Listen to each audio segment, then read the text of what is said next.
Hi guys, welcome to a new video. Today I'm going to cover the second part of the air tutorial. I know you have been waiting so long for this video. So today I'm going to show you how to add some color, how to apply some effects.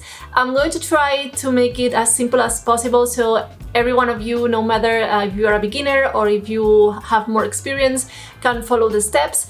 And if you want to check the first video that is about the sketching part, you can take a look at it here or here. I don't know where it's appearing right now, but you will find like the sketching part there, so you can follow later with this tutorial about coloring the air. So today I want to cover like how I apply the effects, how I work with layers. I'm going to try to make it simple and in a few steps so you can see it. I'm not going to cover all the poses that I was showing you in the last video.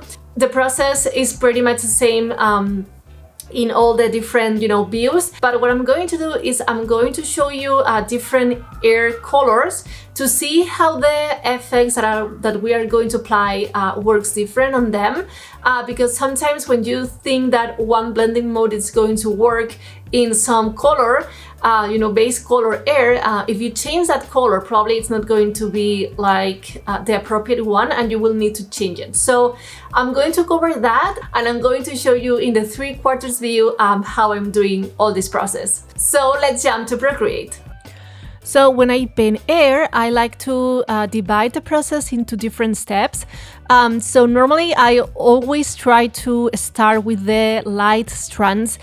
Basically what I want to give with these light strands of air is start adding some movement and start adding like a guide to the people to understand better the air and what's happening, because if you are like me and you don't work with line work, it's probably that all the sketch lines you did, they're going to be missed out. So I really love to add like these light strands to give a little bit also a little bit of reality to the hairstyle, but also make the audience know how it works. I'm using here, I'm lowering the opacity. Normally with this process, with all of this process, I always work with blending modes. So with the light strands, normally I tend to work with the add blending mode, but it will depend on the base color and also depending on the effect I really want to achieve with the hairstyle and the air realism. Also, I forgot to say to you that normally I choose the base color as a basis for choosing the color that I'm going to use with the light strands. Basically, I just drop the base color and go for lighter color on the color wheel. And I do the same with the dark one. So I just color drop the base color, that is this brown, and then I choose a color that is more dark than the current one. If you work with line art, probably you don't need to add these like dark strands colors. So this is basically the step number 2. But in my case, as I didn't have like a line work to the air and this kind of stuff, I really love to create like this kind of contrast. So basically what I'm doing is trying to stylize and simplify a lot like how realistic air will look, just by adding like some highlights, just by adding another like shadow strands. It's interesting also to play with the width of the stroke, because this way you're going to have like more interesting lines. And also it's cool to play with the blending modes, and in this case I'm using the darken one instead of the multiply, but you can choose between both of them to work. So making a quick recap, this is basically the first 2 steps that we already saw, the light strands and the dark strands. Normally when I work the hair, basically what I do is I just got the main layer that is like the air one, and then I just make clipping mask on top for the light strands and with the dark strands. And we are going to do the same with the gradient and the highlights. Basically in the gradient, we're going to use like 2 extra layers, one for the darkened part of the gradient and then another layer with the lighter part of the gradient. Hope this is making sense. So basically this is how I separate the layers for my hair condition with my hair layers. So here I didn't add like the shadow ones, but I will do this at the end. Creating a gradient for the hair is not necessary. I mean, it's optional, but I kind of like how this FX applies to my characters because it's given a little bit more of realism, because normally we have the roots that they are darkened, and then we have like the lower part of the hair that is more lighter because of the it's more sensible. So I really like to catch these things on my drawings. As I say, this is optional, and you can choose if you want to put only like the roots area or then only the lower part of the hair. So this is going to depend also on your character and also on this kind of things. By the way, I am using the multiply blending mode to merge better the colors. The darkened color with the base color of my hair. And what I'm doing now is I just grab the base color for creating the highlights. And you see, I'm just moving around. This is not going to be that brown. Normally when I try the lighter part of the gradient, I tend to go to the oranges and reds because I think it's going to give more contrast to my hair, and I really like to try things. Probably you can choose also to a yellow depending on how much do you want this gradient to be. So again, this is up to you. And here it's interesting because depending the color you're going to choose, you can you can use different blending modes. For example, if you use the add one, you see the color is like more whitey, and if you use the overlay one, you see it's like the brown color gets another hue. So again, this is going to depend on you and your own taste. I will suggest to work with the add blending mode and overlay blending mode and switch between them and see which one fits better your drawing. For me, I think they're the most interesting ones because you see I'm just moving around for the other ones like saturation, hard light, and this stuff to see what happens. But for me, I mean, my preferences are normally add mode or overlays. So again, you can experiment yourself. Probably you prefer another one, I don't know. So I think it's interesting that you discover this by yourself. But if you feel lazy, just use one of them. Finally, I decided to go with the add blending mode because I wanted to have like a more lighter version of the hair. And now it's time to start creating the highlights. I like to say these highlights are more like the natural bright of the hair. So basically, I don't want them to be super bright and super white and this kind of stuff. I didn't say that, but for the gradient, I normally use a soft brush. And for the highlights that you see, they are like the reflections of the hair. I'm using whatever brush, I don't care which brush you are going to use because you're going to do later, like erasing the shape you want. Basically, you're going to sculpt the shape of the highlights. So you are going to try to fit it better to the hair movement. And normally I didn't try to add a lot of brightness because I think when you have too much, it's like too much, you know what I mean?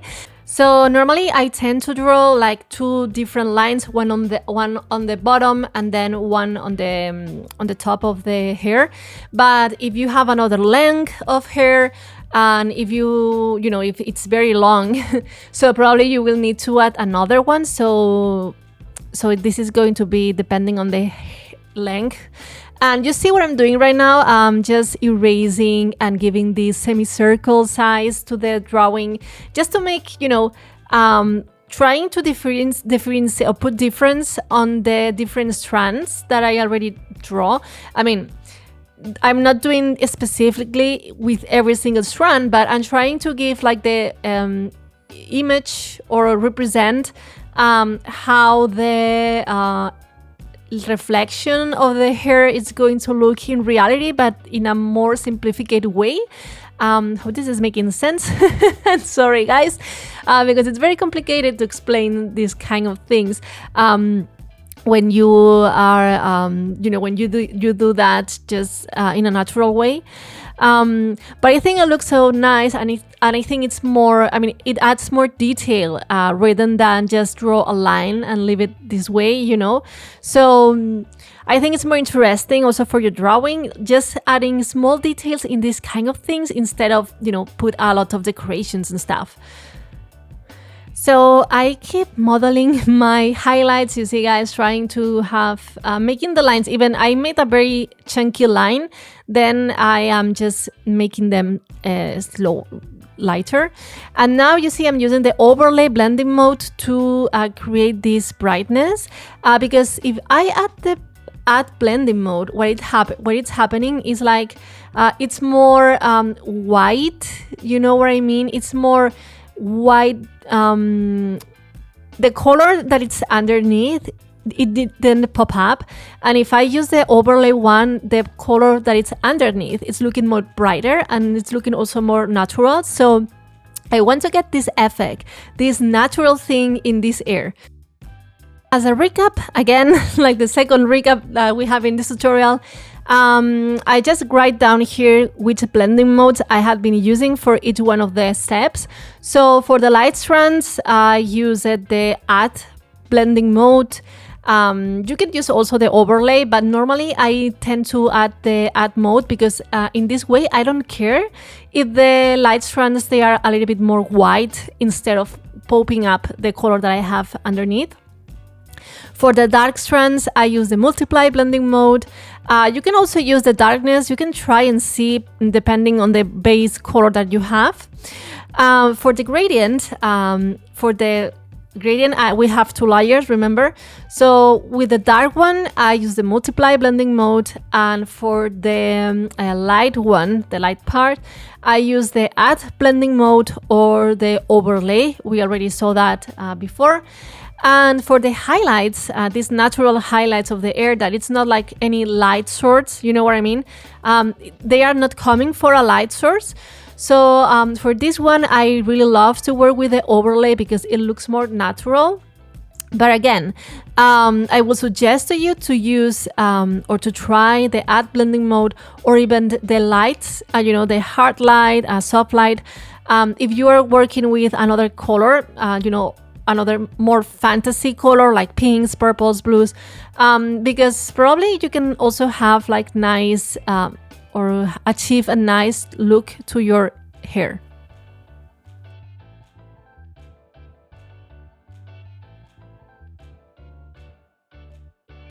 Okay, so now it's moment to start adding the coloring to the other versions of the 3/4 view examples I put in the sketch video. I'm not going to explain again the system because we already saw that. But for example, here I decided to use blonde color because, you know, I wanted to show you guys also how different or how this blending mode works in different colors and how, you know, how I work. Things that I wanted to say here, it's probably you will need to work with the, not only with the blonde one, but in general, you will need to work with the opacity. And sometimes you will realize that when you play with the air strands and the gradients and the shadows, I don't remember if I put shadows here, but I know I put shadows in others. You will need to adjust the opacity and probably even the blending mode to see if it's looking, you know, to create more contrast. And also probably you can change the color. You know, guys, this is not like an exact science, so you will need to try a lot and move the different things you can use. For example, the color, changing colors, the blending modes, opacity, to make your drawing look the best way possible. For example, in this case, I wanted like a very soft style for this hairstyle. So I just play a lot with opacity, play a lot with the colors and, you know, from the different layers that I already had. And finally, I'm just here adding the highlights. I decided to go with the blending mode overlay because you see, I really love overlay. And finally, I did here some shadow. You know, the shadows are an extra layer. This is I think the 7th layer. So again, you can add the shadow or you don't. This is depending on how much realism you want to give to your air. So, I mean, it's not obligatory to do that. And this is the second example with this red hair girl or hairstyle. You can see I am using here the light strands and also the dark strands to create like the movement of the hairstyle, you know. I'm just moving the lines to make the audience know that this is a collected air and they are understanding what's happening. Here, for example, instead of adding a gradient, I just did directly the shadows. So I just wanted to make another example so you can see that there's no necessary to create gradients or there's no necessary to make shadows. I think it's necessary to do the light and dark strands. So these ones, you can avoid them. But then adding more or less effects, it's going to be up to you. Again, I'm here making like the highlights, and I'm using the razor to create the shapes I want. You see, I am trying to make the shapes according to how the air is going, following the gravity, also following the the hairstyle type, and using the overlay, my lovely overlay, to create like these reflections. You see, guys, I spend a lot of time choosing between blending modes until I have one that I really love. And this is the last example I wanted to put here. It's very similar to the previous one, but instead of using a more realistic color, I just choose a fantasy one because, you know, guys, I am a person that I really love to draw like fantasy characters, and, you know, I love purples and I love pinks and I love drawing hairs with these kind of colors. And again, the light strands and the dark strands, they are going to help the audience understand how this hair is going to work. Again, I'm just choosing between the overlay and the add blending mode. This is my all-time dilemma. So I think, guys, with more fantasy hairstyles, you can be also more free to use different kind of things. Probably you can use other type of colors for making the gradient, or you can use another colors, you know, more fantasy colors to create like the lines. So I'm just trying to be here more attached to the reality. But you can experiment a lot because even you have a fantasy kind of hairstyle, so why not go farther with this fantasy thing, you know? In my case, I just decided to create some gradient, but it's very difficult sometimes to create gradients and create shadows with bands because, you know, you have like these two balls that they have volume and you have to represent the volume of these two bands. So basically what I did is just I put some gradient on the top of the bands, then I put some shadow on the part of the band of the bands that is connecting with the air. And because this is an area that is going to be very shadow, so this is the way I just try to give more realism to this. And the last part of this is adding some highlights. I use a white color, very boring color, but you can use here like blue, a very bright blue, a pink, whatever you want to make this air look more, you know, fantasy one.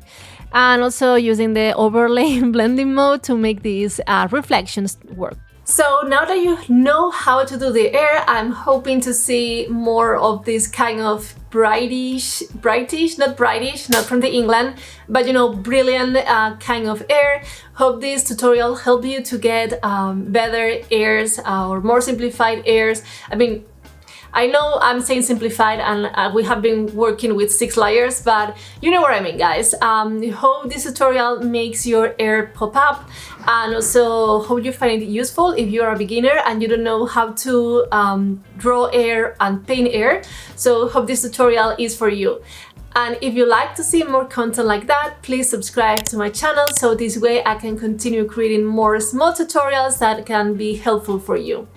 Bye guys, and see you again on the next video.